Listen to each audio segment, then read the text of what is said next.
کیا آپ جانتے ہیں کہ اون و محمد علیہ السلام کون تھے؟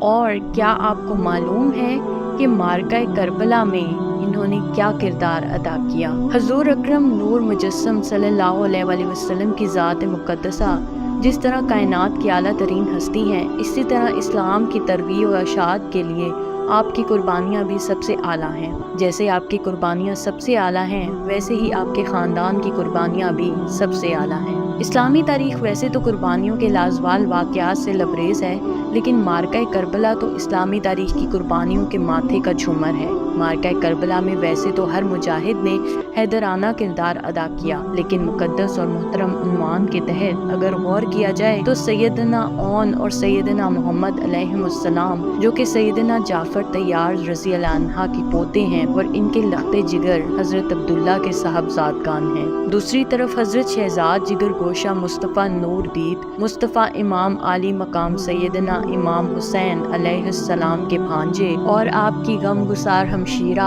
عالی ہمت مقام سیدہ زینب بنت علی علیہ السلام کے لخت جگر ہیں۔ کچھ نے کہا کہ یہ دونوں حضرت عبداللہ بن جعفر طیار رضی اللہ عنہ کے حقیقی بیٹے ہیں، لیکن حضرت اون حضرت سیدہ زینب علیہ السلام کے فرزند ہیں، اور جبکہ محمد حضرت عبداللہ بن جعفر طیار کی دوسری بیوی خوصہ بنت حفصہ کے بطن سے ہیں۔ بہرحال ان دونوں کی میدان کربلا میں معرکہ آرائی ان کی کم عمری کے باوجود بھی بے مثال اور لازوال ہے۔ حضرت امام العالی مقام سیدنا امام حسین علیہ السلام جب مکہ مکرمہ سے کوفہ کے لیے روانہ ہوئے تو اس وقت یہ دونوں صاحبزادگان ہمراہ نہ تھے، لیکن جب حضرت امام عالی مقام کا قافلہ مکہ سے ابھی تھوڑی دور ہی پہنچا تو اس وقت حضرت عبداللہ بن جعفر رضی اللہ عنہ نے اپنے ایک غلام کے ہمراہ ان دونوں شہزادوں کو آپ کے پیچھے روانہ کیا اور پیغام دیا، جیسے مشہور و مفسر محدث اور مورخ امام طبری نے اپنی تاریخ میں الفاظ بیان کیے ہیں: میں آپ کو اللہ تعالیٰ کا واسطہ دیتا ہوں کہ آپ آگے نہ جائیں، کیونکہ میں آپ کے بارے میں اس حوالے سے انتہائی پریشان ہوں کہ آپ نے کوفہ جانے کا قصد کیا ہے تو وہاں آپ کے لیے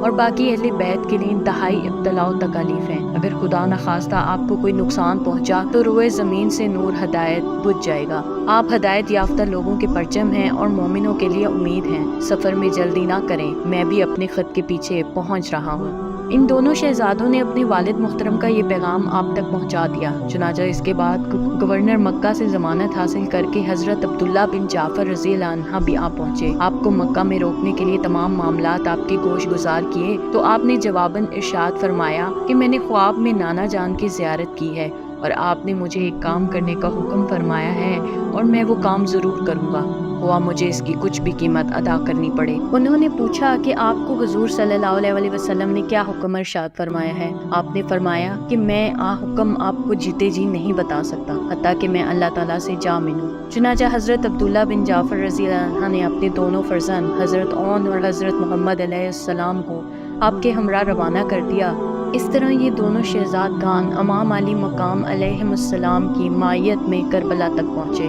جب معرکہ کربلا شروع ہوا تو اس وقت امام علی مقام کی غم گسار ہمشیرہ محترمہ حضرت سیدہ زینب سلام علیہ السلام نے اپنے برادرار مکرم کی خدمت میں دلگزیر انداز میں بسط ادب و احترام عرض گزاری: پیارے بھائی جان، اس وقت جبکہ ہم انتہائی مصائب و آلام کا شکار ہیں، نانا جان نے ارشاد فرمایا تھا کہ صدقہ مصیبتوں کو ٹالتا ہے، تو کیوں نہ ہم بھی صدقہ پیش کریں۔ آپ نے ارشاد فرمایا: پیاری بہن، اس بے سر و سامانی کے عالم میں ہم کیا پیش کر سکتے ہیں؟ تو حضرت سیدہ زینب سلام علیہ السلام نے عرض کی کہ یہ میرے دونوں شہزادے ہیں، میں انہیں آپ پر صدقے کے لیے قربان کر رہی ہوں، آپ انہیں میدان جنگ میں جانے کی اجازت فرما دیں۔ آپ نے تڑپ کر ارشاد فرمایا: تمہارا بھائی اپنی جان بچانے کے لیے کبھی بھی اپنے بہن کے گھر کو ویران نہیں کر سکتا۔ سیدہ نے عرض کی: آپ نے زندگی میں کبھی بھی میری کوئی بات نہیں ڈالی، اس لیے آج بھی میری بات ضرور مان لیں۔ میں یہ کیسے گوارا کر سکتی ہوں کہ دشمن آپ کی شہادت کے در پہ ہو اور میں اپنے بچوں کو بچاتی پھروں۔ بہرحال آپ کے اصرار بالتکرار سے مجبور ہو کر آپ نے اشکبار آنکھوں سے اجازت مرمت فرما دی۔ چنانچہ حضرت اون محمد علیہ السلام تیار ہو کر میدان کارغاز میں پہنچ گئے اور دشمن کو للکارا۔ ان دونوں نے لشکر یزید پر دائیں اور بائیں دونوں طرف سے زوردار حملہ کر دیا۔ ہر چند کے عمرو بن سعد، شمر اور دیگر کچھ لوگوں نے انہیں اپنی طرف مائل کرنے کی کوشش کی، لیکن ان کی یہ کوشش رائگاں ہو گئی۔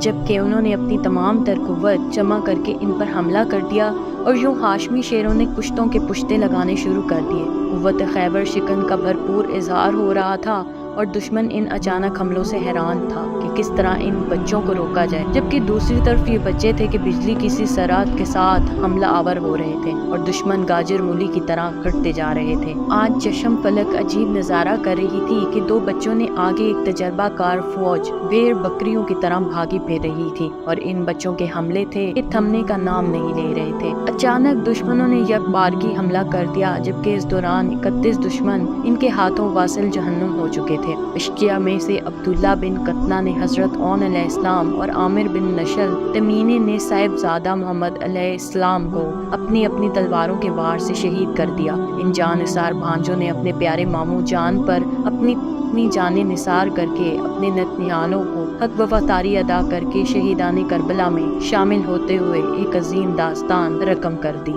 اور درجہ شہادت پر فائز ہوتے ہوئے ہمیشہ کی زندگی پاتے ہوئے جنت کی راہ لی اور اللہ تعالیٰ اور اس کے رسول صلی اللہ علیہ وسلم کی خوشنودی اور رضا حاصل کر لی۔ حضرت عون محمد علیہ السلام نے اپنے کردار سے ثابت کر دیا کہ کامیابی طاقت کے ساتھ نہیں بلکہ جرأت ایمانی کے ساتھ حاصل ہوتی ہے۔ اس طرح کی مزید معلوماتی ویڈیو دیکھنے کے لیے دیکھتے رہیے ہمارا چینل معلومات۔ میرے چینل کو لائک، سبسکرائب اور شیئر ضرور کیجیے اور ساتھ ہی ساتھ بیل آئیکن کو بھی دبا دیجیے۔ شکریہ، اللہ حافظ۔